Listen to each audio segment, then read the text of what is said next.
Next up is Kathy Drinkar. She's a retired teacher and elementary school counselor. She's long been concerned about the suffering in the Palestinian territories and has been involved with her church on the issue for more than a decade. She's traveled to the region 4 times, most recently fall of 2018, a trip she helped plan.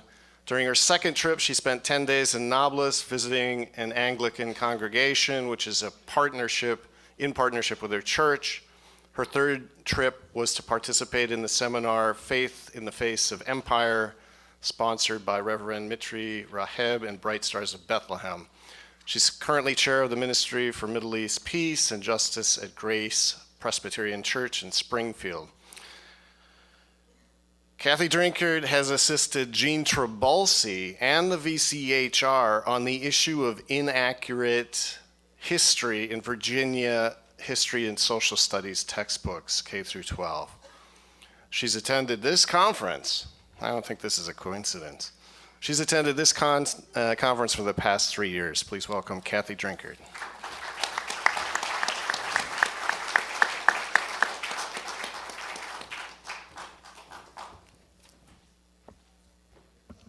Thank you, Grant, and thank you everybody for being here all the way to the end. So I am going to talk a little bit about what we've been doing to try to ensure some accuracy in the history textbooks in the state of Virginia. And, let's see. Nope, wrong direction. There we are. Okay, and the questions that I'm going to try to address this afternoon are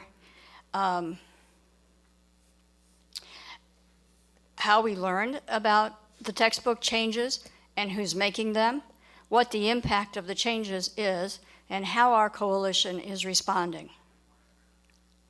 This is a screenshot of our website, and you can learn more about our textbook campaign at that website. We believe in accuracy and documentation as part of good education. And so we were concerned to learn about an organization that was proposing edits to Virginia textbooks, some of which gave an inaccurate picture of the conflict.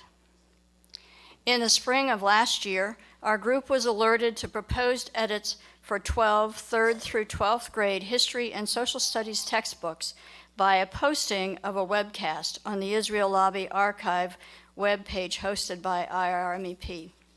Here you can see a screen capture of the webcast featuring Eliza Kramer-Elias, director of the Institute for Curriculum Services, a nonprofit based in San Francisco. The host, David Bernstein, is president and CEO of the Jewish Council for Public Affairs. ICS describes its mission as an effort to improve the quality of K-12 education on Jews, Judaism, and Israel in the United States by developing standards curricula and training teachers around the country.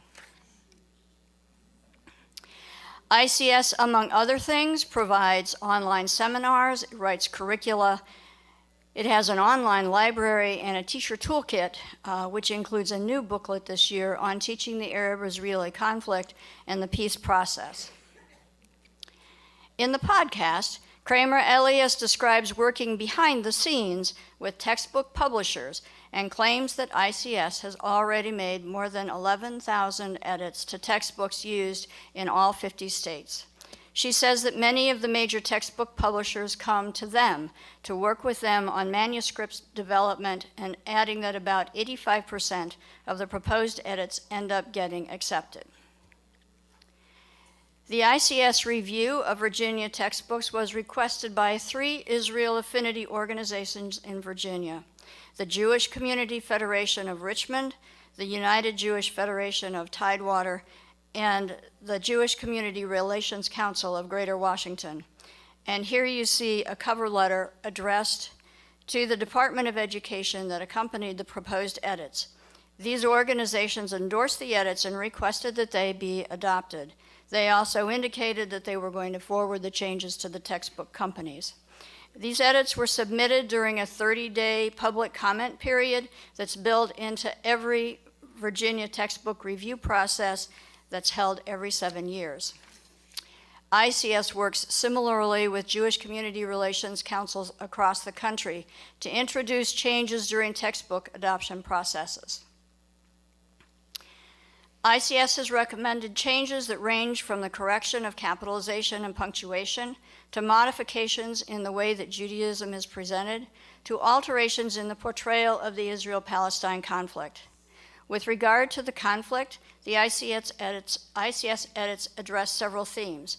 They qualify claims of Islam as expressing Muslim religious belief, while they maintain that those of Judaism represent God's covenant. They sanitize textbook language, settlements become communities, the wall becomes a security fence. Kind of similarly to what James North was talking about earlier today.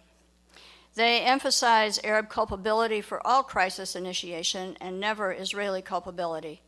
They discourage students from conducting open internet research. They relabel maps to indicate Israeli possession of territory as settled when the rest of the world, including the U.S., disagrees, and they delete all references to Palestinian and occupied territories. This is an example of one ICS edit found in a high school textbook called World History, published by Houghton Mifflin Harcourt. This example comes from a cause and effect chart. The original language said ongoing conflict over Israeli-occupied territories. The proposed change says ongoing conflict over Israeli control of West Bank and Gaza. The rationale given for the change is that the term occupied territories is politicized and inappropriate for a public school text. The proposed change eliminates the reference to the occupied territories, and in our view, it introduces in students' minds the idea that there is a legitimate dispute over who should control these areas, sidestepping the consensus of most of the world that Israel's control and presence in the West Bank violates international law. We believe that many of the recently proposed changes would degrade the accuracy of Virginia's textbooks. We think they distort history, conflict with the findings of international law, and depict a partisan view. They diminish the validity of the views and concerns of Arabs and Muslims and Palestinians while promoting the legitimacy of Israeli actions and positions. We suspect that many of the previously proposed edits have already been adopted, causing some of the problematic material that we find in the current textbooks. We think such changes fail to comply with Virginia's standards of learning and prevent students from obtaining the information they need to wrestle with the difficult issues of our day. So what has VCHR been doing to try to push back against this? We've done several things since last year to work for a more accurate representation of the Israel-Palestine conflict. In May of 2018, the coalition created this fact sheet, and this is one part of it. This is the top of it. It identifies many of the edit's themes, gives an example for each theme, and explains why the edit is problematic. For example, the first theme listed in the first column of the chart addresses edits that reference Palestine only as mandatory Palestine or Palestinians, not as a state or a designation of an identifiable territory. In the second column is listed the type of change requested and the rationale. The edit says, change Israel and Palestine to Israel and Palestinians, because there is no state of Palestine and never has been one.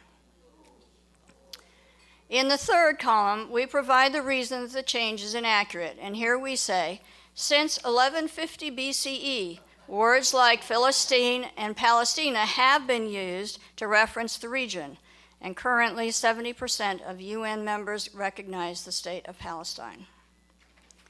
So this is the rest of the fact sheet. We sent it to Virginia-based professors who are Middle East experts and asked for their support in our campaign. 16 of them agreed to help, and with these signatories, we then drafted a letter that requested the rejection of the ICS edits. We sent it to the textbook publishers, to officials in the state executive branch, including the governor and the Secretary of Education, and to members of Virginia's General Assembly, including members of the education committees.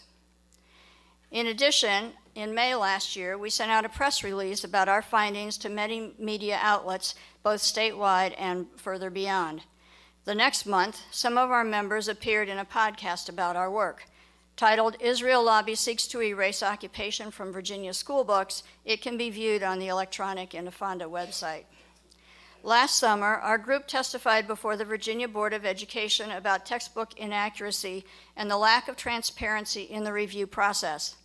Our members spoke about being required to file a Freedom of Information Act request just to find out the names of the history textbook review committee members. Once we got those names, we did our own research, and we learned that most were K through 12 teachers, several were professors who taught in university education departments, but not one had any expertise on the Middle East.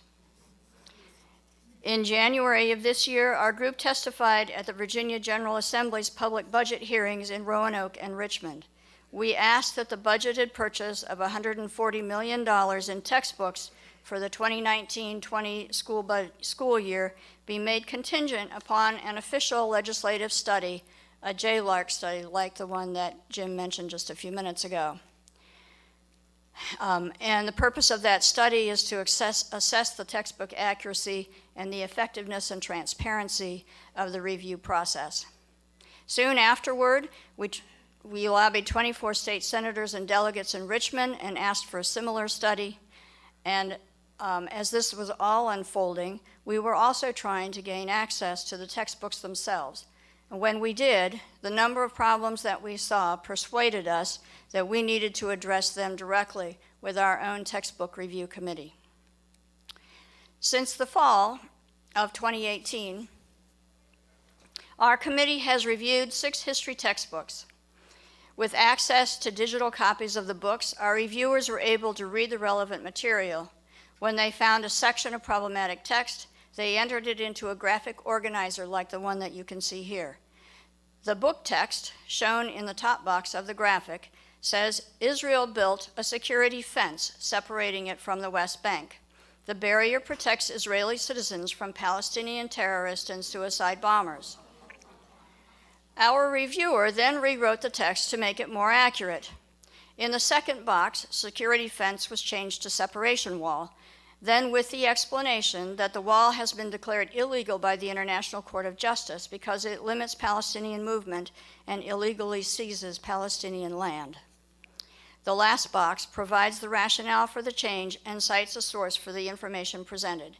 It explains that 85% of the barrier has been built on Palestinian land and cites B'Tselem, the Israeli human rights organization, as the information source. In January of this year, we sent these comments, so we have, pages and pages of comments and rewriting that were specific to different textbooks. And in January, we sent those to the Department of Education and to the publishers of the textbooks. We are slowly beginning to receive some responses from those. A few people have responded, but certainly not everyone. What will ultimately result from the initial response of, okay, thank you for sending us this information, is still kind of uncertain. So to sum up, there's a number of things we've learned. One of them is textbook companies are vulnerable. Textbooks are written and reviewed by generalists, not experts. And we need to pay attention to the fact that because they're generalists, we have to pay attention to what they say to what they're teaching our kids. The adoption process in Virginia is not very transparent. The other thing to keep in mind is that the work of the ICS is ongoing nationwide, and while it may make some needed corrections in certain areas, the work also presents a one-sided picture in other aspects and dismisses the real experience of Palestinians, Muslims, and Arabs. We've also realized that in addition to working to change the textbooks, we need to give school systems supplementary materials that provide a more complete rendering of the subject. And we also have found, interestingly, and maybe not surprisingly, that bias and inaccuracy in textbooks are not limited to the Israel-Palestine conflict, but can be found in an information taught in a variety of history and science subjects, including civil rights and climate change. So that is where we are at this point, and our work will continue. And I think one of the things that I would love for people to take away from this is that if you live in another state and can begin to look at textbooks from your point, the more these publishers hear from people about their unhappiness with what the books say, the more likely that we are to get some changes. So, thank you.